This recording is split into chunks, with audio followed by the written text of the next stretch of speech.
누가복음 12장 8절 9절 말씀 우리 다 같이 한 목소리로 합독하겠습니다. 내가 또한 너희에게 말하노니 누구든지 사람 앞에서 나를 시인하면 인자도 하나님의 사자들 앞에서 그를 시인할 것이요 사람 앞에서 나를 부인하는 자는 하나님의 사자들 앞에서 부인을 당하리라. 아멘.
아멘. 우리 박수로 화답하겠습니다.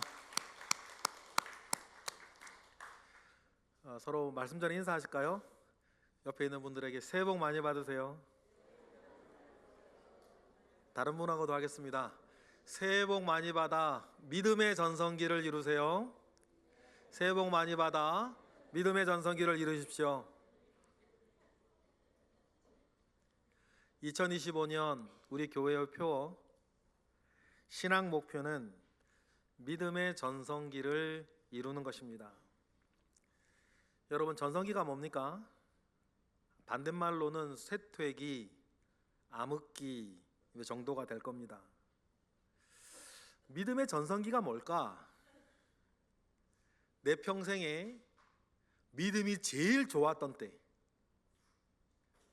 그래서 믿음이 가장 왕성하게 역사하여서 모든 것을 이기는 시기를 말합니다. 여러분, 이것은 프로파간다가 아니에요. 단순한 선동에 그치는 것이라면 2000년 전부터 오늘까지 교회가 전해지고 이어질 수가 없었을 거예요. 그래서 성경은 다음과 같이 담대히 선포합니다. 우리 다 같이 읽어보실까요? 요한일서 5장 시작. 무릇 하나님께로부터 난 자마다 세상을 이기느니라. 세상을 이기는 승리는 이것이니 우리의 믿음이니라. 예수께서 하나님의 아들이심을 믿는 자가 아니면 세상을 이기는 자가 누구냐? 도전적으로 질문하며 우리에게 확인해요. 예수께서 하나님의 아들이심을 믿는 자가 아니면 이 세상을 이길 사람이 도대체 누구냐? 여러분, 이 말이 사실이었기에 교회와 우리 그리스도인들은 이 세상의 막강한 것들을 모두 이기고 오늘에까지 이르렀던 것입니다. 여러분이 오늘도 보고 있는 수많은 교회들이 그 증거예요. 그리고 성경은 우리에게 이렇게 말을 합니다. 우리의 수많은 믿음의 선배들이 살아왔던 그 모든 것들이 증거라고 얘기를 해요. 히브리서 11장 말씀 보실까요? 다 같이 시작. 믿음은 바라는 것들의 실상이요 보이지 않는 것들의 증거니 선진들이 이로써 증거를 얻었느니라라고 쭉 얘기하면서 예를 하나하나 막 설명을 하다가 마지막에 이렇게까지 얘기하죠. 32절 시작. 내가 무슨 말을 더하리요? 기드온, 바락, 삼손, 입다, 다윗 및 사무엘과 선지자들의 일을 말하려면 내게 시간이 부족하리로다. 할렐루야. 그들이 보인 믿음의 역사를 하나하나 이야기할 때에 어떤 믿음의 역사 가운데 그들이 살았었는지를 보여주는데, 따지고 보면 오늘 저와 여러분들 우리에게 필요한 것들이에요. 그들이 보였던, 그들이 가졌던 믿음의 역사는 어떤 것이었습니까? 이어지는 33절부터 시작. 그들은 믿음으로 나라를 이기기도 하며 의를 행하기도 하며 약속을 받기도 하며 사자들의 입을 막기도 하며 불의 세력을 멸하기도 하며 칼날을 피하기도 하며 연약한 가운데서 강하게 되기도 하며 전쟁에 용감하게 되어 이방 사람들의 진을 물리치기도 하였던 그 믿음 말이에요. 여러분, 그 믿음이 저와 여러분에게 있어야 되는 건 아니겠습니까? 그래서 이 세상의 모든 것을 이겨나가되 넉넉히 이겨나가던 그 시대, 교회 오래 다닌 분들 언제까지 옛날 얘기하면서 분명한 건 뭡니까? 내 믿음이 제일 좋았던 때는 아직 오지 않았다. 그리고 우리는 생각하는 거예요. 내 믿음이 가장 좋을 때를 2025년 올해부터 난 만들어 갈 거다. 그러면서 모든 것들을 이겨나갈 것인데, 우리 믿음의 선배들이 보여주었던 능력을 히브리서 11장은 다음과 같이 결론을 내려줘요. 읽어보실까요? 다 같이 시작. 이런 사람은 세상이 감당하지 못하느니라. 그러면 오늘의 우리를 보십시다. 여러분이 세상을 감당하지 못하겠습니까? 세상이 여러분을 감당하지 못하고 있습니까? 우리 선진들의 증거를 따라 세상이 감당하지 못하는 믿음의 사람들이 되시기를 주님의 이름으로 축복합니다. 그리하여 그동안 여러분을 지금까지 고민하게 하는 것들, 여러분을 겁나게 하는 것들, 여러분들을 염려하게 하는 것들, 괴롭게 하는 모든 것들을 이기되 넉넉히 이기는 새해 2025년이 되시기를 다시 한번 축복합니다. 이런 것을 가리켜 뭐라 그러냐면 믿음의 전성기라 그러는 거예요. 이러한 믿음의 전성기는 그 믿음으로 모든 것을 이겨내되 넉넉히 이겨내게 하기에 여러분의 믿음의 전성기는 여러분의 인생의 전성기가 될 거예요. 그렇다면 지금부터 우리가 스스로를 점검해야 되는데, 이런 믿음의 전성기를 이야기할 때에 가장 먼저 여러분이 여러분 스스로 점검해야 될 첫 번째가 하나 있어요. 고린도 후서 말씀으로 확인해 볼까요? 다 같이 시작. 너희는 믿음 안에 있는가? 너희 자신을 시험하고 너희 자신을 확증하라. 여러분, 믿음 안에 계시기를 바랍니다. 그리고 성경이 우리에게 얘기를 해요. 내가 믿음 안에 있는지를 확실히 확인하고 점검해야 된다. 그러면 여러분, 내가 믿음 안에 있는지 믿음 안에 있지 아니하는지 점검을 하고 확인을 하려면 그때부터 여러분들이 꼭 해야 되는 가장 중요한 일이 있는데 이거예요. 뭐냐면, 그럼 확인해야 될 믿음은 뭐지? 내가 믿는다고 말하는 그 믿음의 내용은 무엇이? 내가 믿는다라고 말을 했을 때 나는 무엇을 믿는다고 말하는 것일까? 여러분, 이것을 확실하게 정확하게 아셔야 되는 거예요. 우리가 믿음의 전성기를 말하고 나 자신이 믿음 안에 있는지를 확인하고 확증해 나가려면 당연하죠. 내가 무엇을 믿는다는 건지 그 내용을 정확하게 아셔야 되는 거예요. 이를 어떤 이유에서든지 건너뛰면 그때부터는 그냥 선전선동인 거예요. 모래 위에 짓는 집이죠. 사상 누각이에요. 뭔지도 모르는데 어떻게 확인을 할 거예요? 그래서 확실히 아는 믿음의 내용 위에 나를 세워 가셔야 되는 겁니다. 이것이 오늘부터 우리가 믿는다라고 말한다면 나는 도대체 무엇을 지금까지 믿는다라고 말하는 것인지를 하나하나 여러분 확인해 가려고 해요. 가장 권위 있고 가장 확실한 우리의 믿음의 내용을 알려주고 있는 사도들의 고백, 사도신경을 통해서 말이에요. 이 문제는 매우 중요한 문제예요. 예를 들어 작년에 우리 교회의 고백처럼 믿음은 간직하는 것이 아니라 고백하는 것이라 우리 말했습니다. 그러니 믿음과 이 믿음의 고백은 매우 밀접한 동전의 양면 같은 거예요.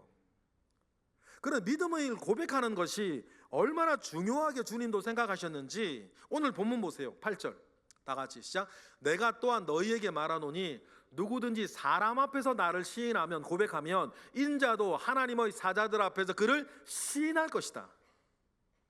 예수님은 뭐라고 말씀하시냐면 지금 우리가 사람들 앞에서 예수를 시인하면 예수님도 하나님의 사자 앞에서 고백하던 믿음을 고백하던 우리를 시인할 것이라고 말씀하시는 거예요. 다 쉽게 말하면 천국 데려간다 그 말이에요. 이는 여러분 그렇다면 구원의 결정적인 요소 아닙니까? 반대 표현이 9절에 나오죠. 읽어볼까요? 사람 앞에서 나를 부인하는 자는 하나님의 사자들 앞에서 부인을 당하리라. 사람들 앞에서 나를 부인하면 나도 그를 부인할 것이라고 하세요. 쉽게 말하면 지옥 간단 말이에요. 백보자 심판대 앞에서 넌 내 사람 아니라고, 그는 나를 시인한 적이 없다고, 그는 나를 고백하지 않았다고, 내 사람이 아니라고 이야기할 거란 말 하시는 겁니다. 그렇다면 여러분, 사람들 앞에서 고백하는 우리 신앙 고백의 문제는 무엇을 결정해요? 우리의 구원을 결정하는 문제예요. 그런데 여기서 신앙을 고백한다고 다 같은 신앙 고백이 아닙니다. 바른 것이 있고 반면에 그릇된 것, 잘못된 것이 있어요. 잘못된 신앙 고백을 하는 사람이 구원을 받을 수는 없습니다. 그리고 교회가 뭐냐면 바른 신앙의 고백을 하는 사람들이 모여 있는 곳을 교회라고 하는 거예요. 그러니 여러분, 교회를 이루는 핵심, 교회의 한 일원이 되는 최소한의 카트라인은 뭐냐면 바르고 동일한 신앙 고백을 하는 거예요. 교회는 동일한 신앙 고백을 하는 사람들의 모임이거든요. 이것이 교회를 이해하는 가장 중요한 키예요. 다른 것 가지고 교회가 이래저래 말하는 사람은 아직 뭔지 모르는 사람이고, 교회가 뭐다? 동일한 신앙 고백을 하는 사람들의 모임을 교회라 그러는 거예요. 신앙 고백이 교회를 이루는 본질이고 이것이 구원의 핵심 상황이라면 당연히 여러분, 우리가 고백하는 신앙, 그 믿음의 내용이 무엇인지 우리가 알아야죠. 우리가 나는 이것을 믿는다고 시인한다면 내가 시인하는 그 내용이 무엇인지를 알아야 될 것 아닙니까? 최소한 이것을 믿고 따르는 사람이어야 그리스도인이고 교회의 일원이라 인정할 수 있는 내용은 그러면 뭘까요? 교회가 동일한 신앙 고백하는 사람의 공동체 곳이라면 우리가 함께 고백해야만 하는 최소한의 내용은 어떤 것입니까? 다시 말해 우리는 무엇을 믿는 사람들이에요? 내가 예수 믿는다라고 하는데 예수 믿는다라고 하는 내용은 어떤 것들이에요? 여러분, 이에 대해서 확실히 하고자 오늘부터 시작하는 것이 사도신경 강해예요. 여러분, 신앙은 막연한 어떤 것이 아닙니다. 그저 기분 따라 한번 믿어볼까? 뭐 이런 거 아니에요. 교회나 한번 나가볼까? 이런 거 아닙니다. 나는 뭐 태어날 때부터 기독교 집안에 태어났으니까 할 수 없이 뭐 이런 거 아니에요. 이런 차원의 것이 아닙니다.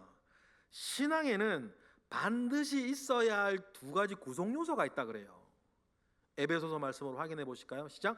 우리가 다 하나님의 아들을 믿는 것과 아는 일에 하나가 되어 온전한 사람을 이루어 그리스도의 장성한 분량이 충만한 데까지 이르는 것, 자라가는 것이 신앙인데, 그런 신앙으로 자라가려면 두 가지가 있어야 된다. 하나님의 아들을 믿는 것과 하나님의 아들을 아는 것. 이 두 가지가 있어야 된다고 얘기를 해요. 우리 논리상 순서를 좀 바꿔서 하면, 첫째는 하나님의 아들을 아는 것이에요. 그리고 둘째는 그 알게 된 하나님의 아들을 믿는 것입니다.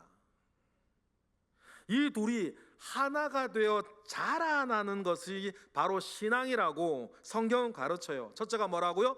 알아야 된다 그랬습니다. 우리가 무엇을 믿는 사람들인지 여러분, 우리 믿음의 내용을 알아야 돼요. 이것이 미신과 우리의 신앙이 다른 점이에요.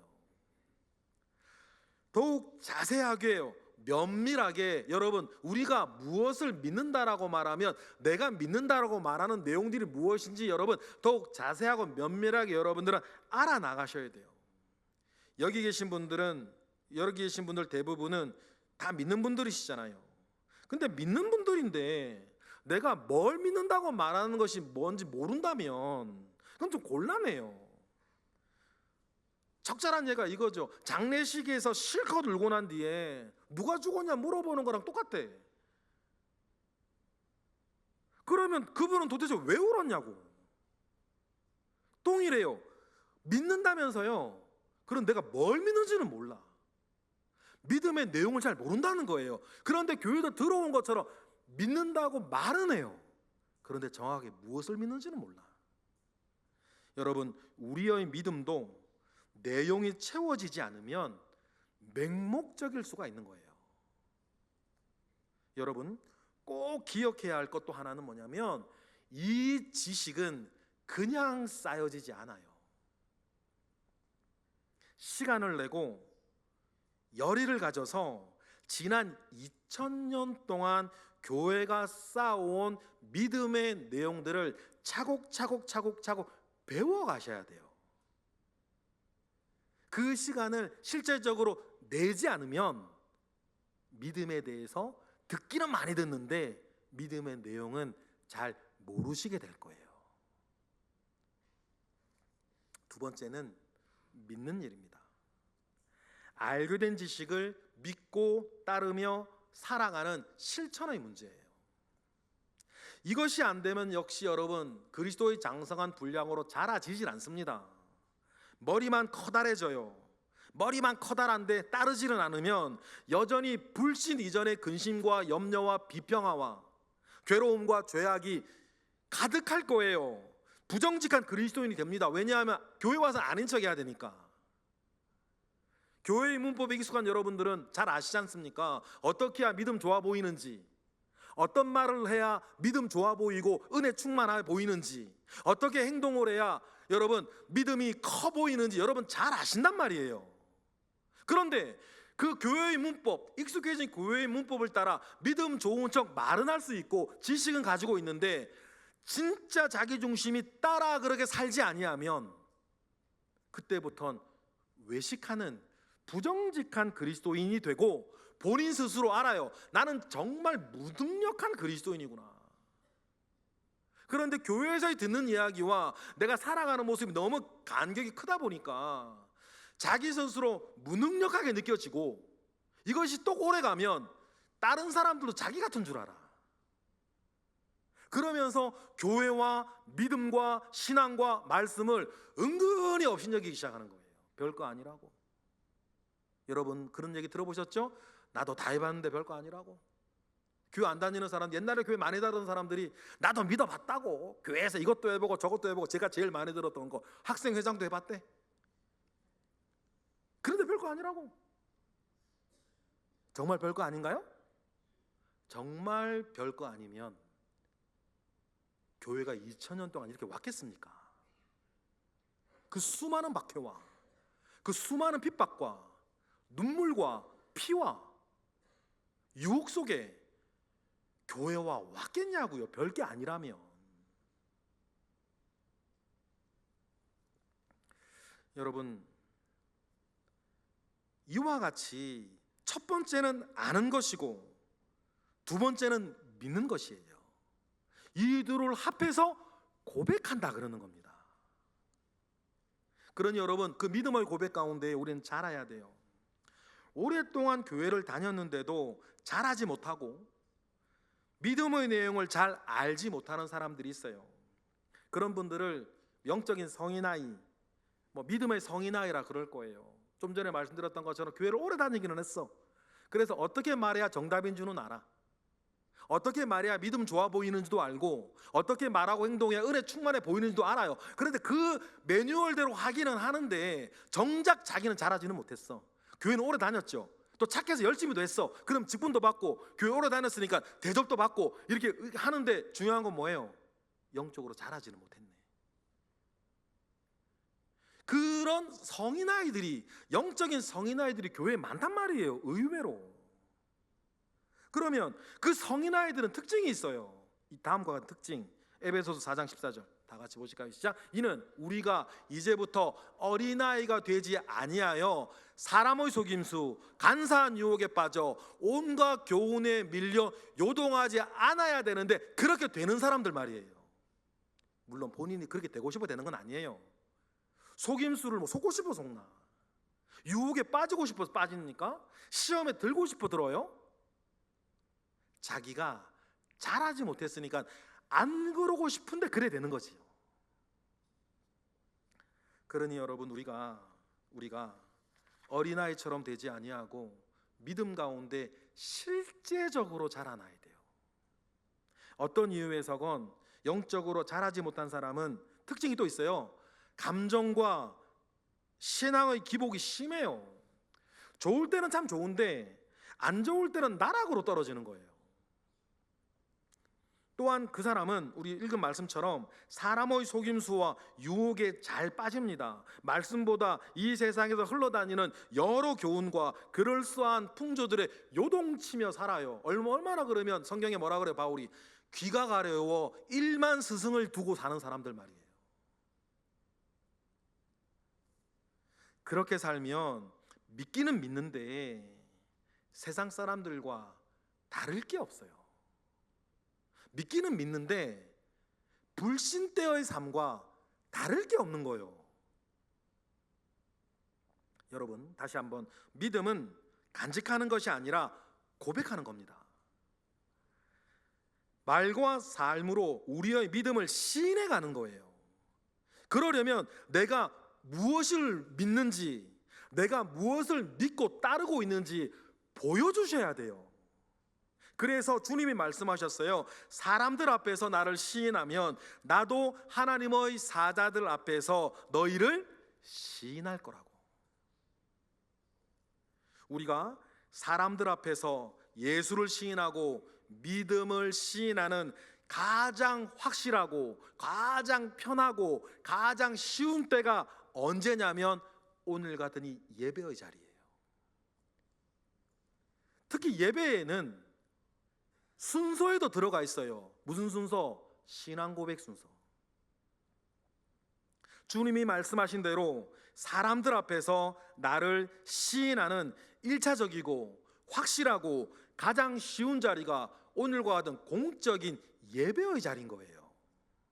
공적인 자리에서 나와 동일한 신앙을 가진 사람들과 함께 동일한 신앙을 고백하며 우리가 한 교회이고 주님의 한 몸인 것을, 우리가 믿는 믿음의 고백을 여러 사람들과 함께 하면서 확인하는 것입니다. 오늘도 여러분 그걸 하셨어요. 뭘로? 사도신경으로. 방금 전에도 여러분 예배할 때에 사도신경으로 그 일을 하신 거예요. 내가 무엇을 믿는 사람인지 여러 사람들 앞에서 함께 시인하셨죠. 우리는 예배 때에 왜 이 신앙의 고백을 하게 되었고 또 왜 사도신경으로 하게 되었는지도 오늘과 같은 개론언 시간 때 여러분 아셔야 돼요. 또한 예배 때마다 고백하는 이 사도신경의 내용을 정확하게 이해하셔야 됩니다. 사도신경은 우리가 시인할 신앙 고백의 정수를 담고 있거든요. 그래서 가장 유명하고 가장 중요한 신앙의 고백이 사도신경이에요. 그래서 앞으로 우리는 12주 동안 사도신경의 내용 하나하나를 짚어보고 우리가 믿는 바가 무엇인지 그 내용을 확인해 갈 거예요. 2019년도에 이걸 한번 했었어요. 6년 만입니다. 여러분 아시잖아요. 정말 중요한 주제들은 제가 5, 6년마다 반복한단 말이에요. 계속. 그래서 앞으로의 시간이 우리 모두에게 좀 더 특별할 걸로 믿어요.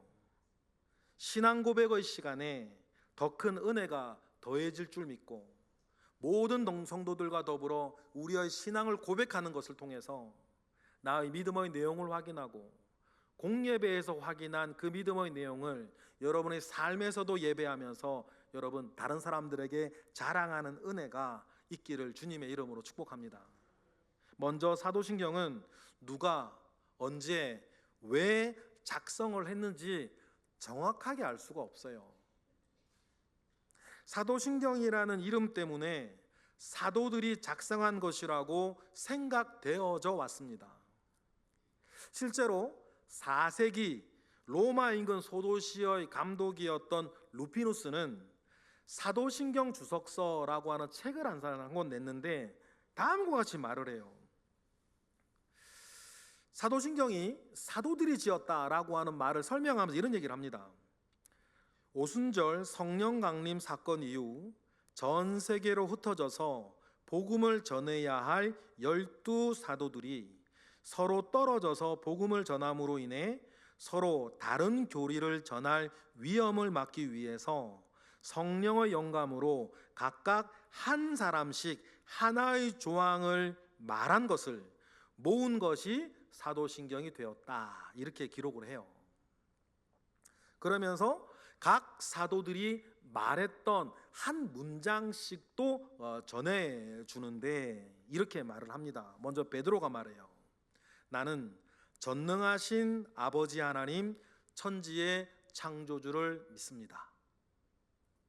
안드레가 말합니다. 나는 그의 유일하신 아들 우리 주 예수 그리스도를 믿습니다. 야고보가 말합니다. 그는 성령으로 잉태되어 동정녀 마리아에게 나셨다는 것을 믿습니다. 사도 요한이 말해요. 본디오 빌라도에게 고난을 받아 십자가에 못 박히고 죽으시고 장사되었다는 것을 믿습니다. 도마가 말합니다. 사흘 만에 죽은 자 가운데서 다시 살아나셨다는 것을 믿습니다.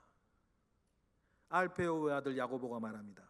하늘에 오르시어 전능하신 아버지 하나님 우편에 앉아 계셨던 것을 믿습니다. 빌립이 말합니다. 거기로부터 살아있는 자와 죽은 자를 심판하러 오실 걸 믿습니다. 바돌로메가 말했다고 합니다. 나는 성령을 믿습니다. 마태가 말합니다. 나는 거룩한 공교회와 성도의 교제를 믿습니다. 시몬이 말합니다. 나는 죄를 용서받았다는 것을 믿습니다. 다데오가 말합니다. 나는 몸이 다시 사는 것을 믿습니다. 마지막으로 마띠아가 말합니다. 나는 영원히 사는 것을 믿습니다. 여러분도 믿으십니까? 사도신경이 12문장으로 되어 있기에 이것이 정설로 받아들여 믿어지다가 15세기경부터는 이렇게 이것이 부정되기 시작합니다. 그래서 칼빈도 사도신경이 사도들이 직접 지은 것 같지는 않다라고 말을 해요. 그런데 사도들이 아니라면 누가 사도신경을 만들었는지 아무도 모르게 됩니다. 사도신경이 사도들의 신앙의 고백을 담아 교회의 역사 안에서 서서히 자리 잡아 굳어진 것을 뒤집을 만한, 그럼 딴 사람이 지었다는 증거도 없어요. 왜냐하면 너무 오래된 신앙 고백이기 때문이에요. 또한 사도들이 작성한 것이 아니라 하더라도 상관이 없습니다. 왜냐하면 사도신경의 내용 자체가 지극히 사도적이기 때문이에요. 내용이 사도적이라는 말은 사도신경의 내용이 사도들이 전한 복음과 정확하게 일치한다는 뜻이에요. 그러니 굳이 사도들이 만든 것이 아니라고 말할 것도 없어요. 사도신경이 정확하게 언제 만들어졌는지도 알 길이 없습니다. 그런데 기독교의 아주 초기 문서부터 사도신경이 등장해요. 무려 첫 번째 문서로 등장하는 게 언제냐면 주후 150년이에요. 여러분, 사도들의 죽음이 보통 주후 67년부터 시작합니다. 그리고 사도 요한 같은 경우는 거의 주후 100년까지 살아요. 그런데 문서로 지금까지 기록되어 전해지는 사도신경의 첫 등장이 주후 150년이라니까요. 문서로 등장한 게 150년이면 그 훨씬 이전부터 사도신경은 말로 고백되어지고 있었다는 거예요. 그러니 사도신경이 시작하는 시점들과 사도들이 활동하는 시기가 비슷하게 맞아들어져 가요. 그러니까 사도신경이요, 지금으로 따지면 2000년, 최소 1900년 전부터 교회에서 고백되어지기 시작했다는 거예요. 처음에는 전도되어서 교회에 처음 들어온 사람에게 교회가 믿는 믿음의 내용을 전하고 가르치기 위해서 만들어졌다고 합니다. 그런데 주후 215년 로마의 감독이었던 히폴리푸스라고 하는 초대 감독이 초대교회에서 사도신경을 어떻게 기록하고 사용해왔는지 사용 설명서를 전해줘요. 히폴리투스의 그 책을 보면 사도신경을 세례할 때 문답용 질문문서로 사용을 했대요. 당시에는 침례가 일반적이었으니까 세례도 다음과 같이 진행이 되어졌을 거예요. 세례받을 사람이 이제 물에 내려갑니다. 그럼 침례자가 세례받을 사람한테 물어요. 그대는 전능하신 아버지 하나님, 천지의 창조주를 믿습니까? 물으면 세례받는 사람이 물에 빠지고 나오면서 크레도, 나는 믿습니다. 이어 세례받을 사람에게 또 묻습니다. 그대는 유일하신 아들 우리 주 예수 그리스도를 믿습니까? 라고 물으면 그는 또 대답을 하죠. 크레도, 나는 믿습니다. 그러면 다시 머리까지 물에 잠겼다가 다시 나오는 거예요. 이것을 12번 반복했던 것입니다. 사도신경이 불신자였다가 기독교인이 되고 교회의 일원이 되려는 사람들에게 세례받기 전에 가르쳤던 내용이고, 이를 세례식 때에 문답용 질문으로 확인했다면 사도신경의 내용은 결국 뭐냐면 구원을 받기 위해서 그리고 교회의 일원이 되기 위해서 알고 믿고 따라야 했던 최소한의 것이었다는 거예요. 다른 것은 달라도 되지만 사도신경의 내용만큼은 모두가 알고 모두가 인정하고 모두가 함께 고백하는 것이어야 한다는 것이에요.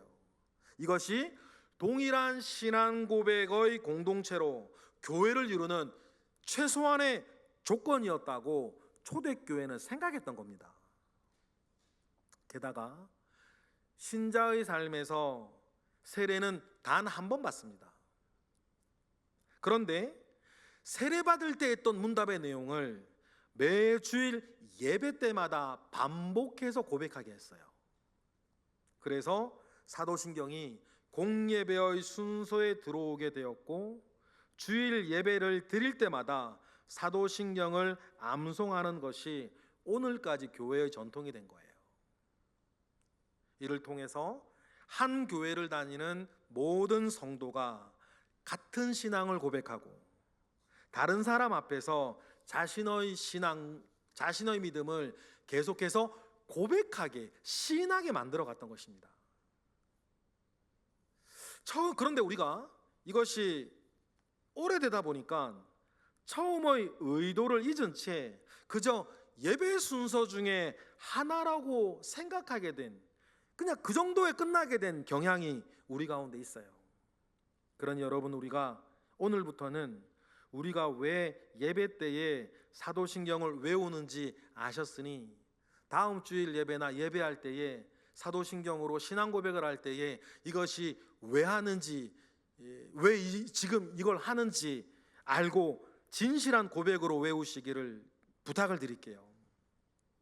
앞으로 이 의도를 잘 알고 사도신경으로 하는 신앙 고백의 시간을 은혜 충만한 시간으로 만들어 가시기를 또한 바랍니다.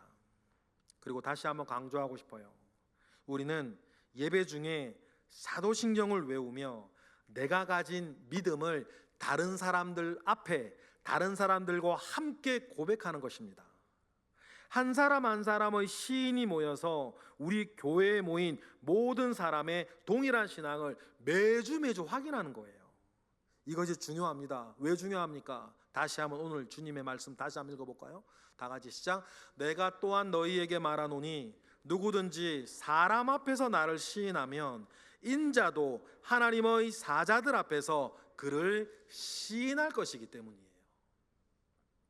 우리는 예배 때마다 이 일을 반복합니다. 그래서 저는 그것이 좀 마음에 들진 않아요. 틀렸다, 잘못됐다라고 말할까지는 없는데 예배 때에 열린 예배다, 찬양 예배다 하면서 이렇게 막 이런 거 다 뛰어넘고 막 이렇게 찬양하다가 바로 설교 들어가고 한 그런 것들 많이 있어요. 요즘 유행하는 거죠. 그렇게 하면 사람들이 막 뜨겁게 찬양하다가 예배했다는 그런 것도 좋아요. 좋을 수 있는데 분명 하나는 뭐냐면 유행 타는 겁니다. 그죠? 여러분, 그런 건 유행 타는 거예요. 그리고 2000년 동안 교회가 지켜왔던 그것, 예배 때에 정식으로 사도신경으로 나의 신앙을 다른 사람과 고백하는 시간이 분명히 중요하고 어떤 의미가 있고 우리가 지켜나가야 할 것이기 때문에 2000년 동안 교회가 해오지 않았겠습니까? 그러니 당장에 지금 나에게 반짝반짝하다고 함부로 그렇게 뛰어넘고 하지 않고 2000년 동안 교회가 지켜왔다면 지켜온 이유가 있을 것이라 믿고 예배는 정식으로 드리는 게 나아요.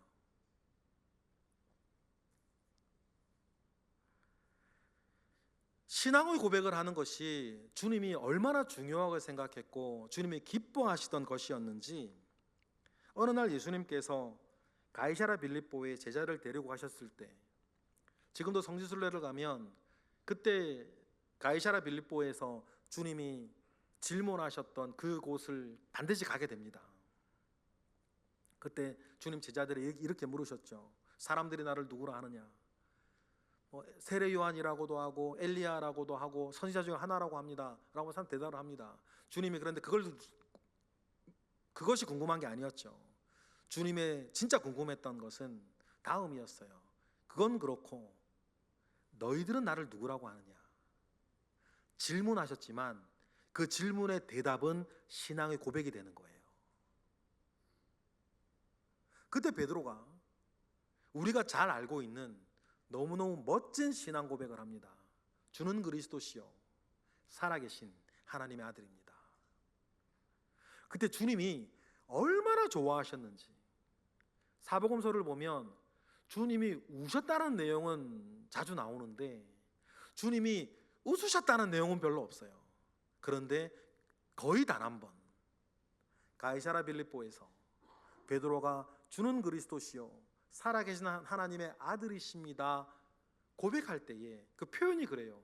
주님이 너무 좋으셔서 박수치면서 바요나 시모나 하면서 기뻐하셨는데 그 이유가 그때였어요. 읽어보실까요? 우리 마태복음 16장 17, 18절 다 같이 시작. 예수께서 대답하여 이르시되 바요나 시모나 내가 복이 있도다. 이를 내게 알게 하신 이는 혈육이 아니요 하늘에 계신 내 아버지시니라. 또 내가 내게 이르노니 너는 베드로라.